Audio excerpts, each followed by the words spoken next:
Hi there! Magandang gabi mga kaibigan.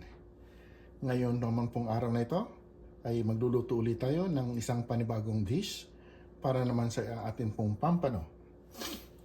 Okay, ito po i-bake lamang po natin. So ito pong ating mga sangkap. Meron tayo itong pampano, medium size pampano.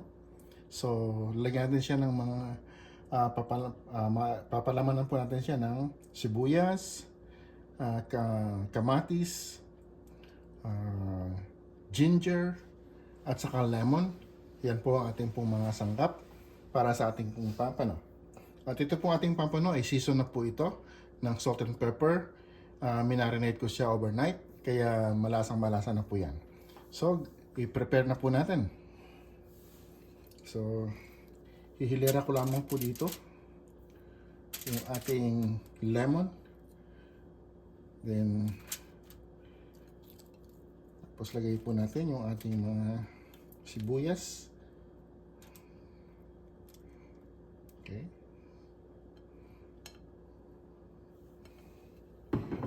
And bago lalagay na po natin ito sa ibabaw. Okay. Again, at the same time, lalagyan din po natin sa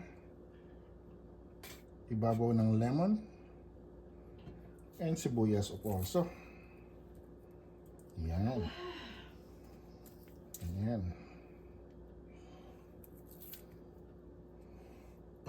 Okay.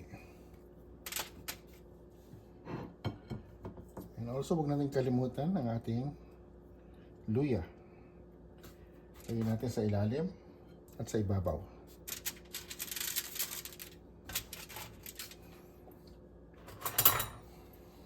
At papalaman po natin yung kamatis.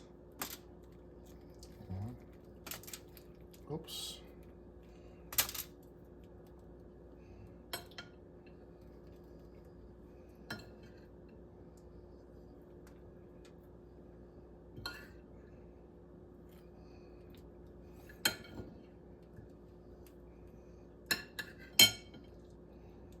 Kumain na natin.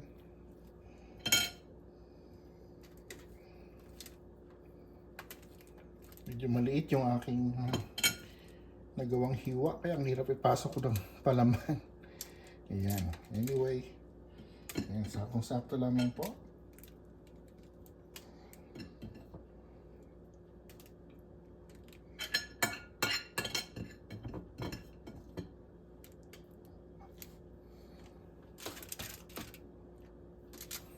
Ayan, nasalaman na po natin.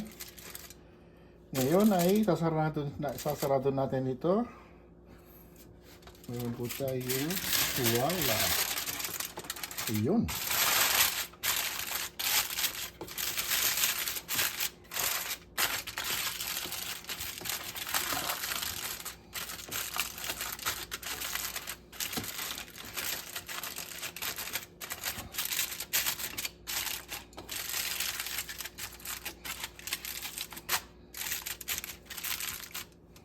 Ayan, ready na po ito. Pwede natin siyang ilagay sa ating oven at pipreheat muna natin ang ating oven from 300.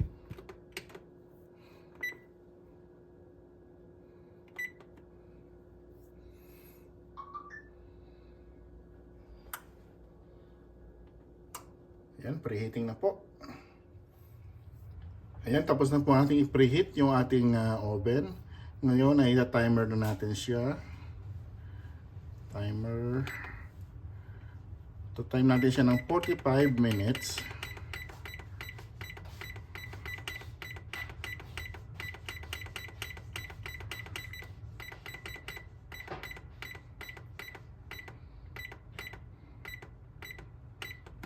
Okay, start. Yan. Bago lalagay natin siya dito sa ating oven. Ayan. Ayan, ready na yan.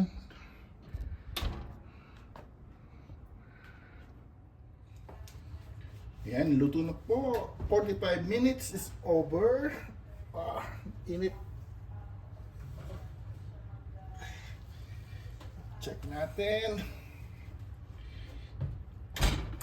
Okay.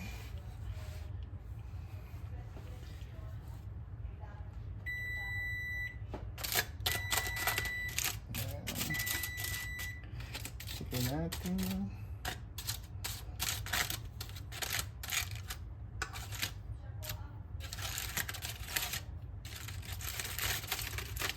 Okay. Ooh. Wow. Sarap.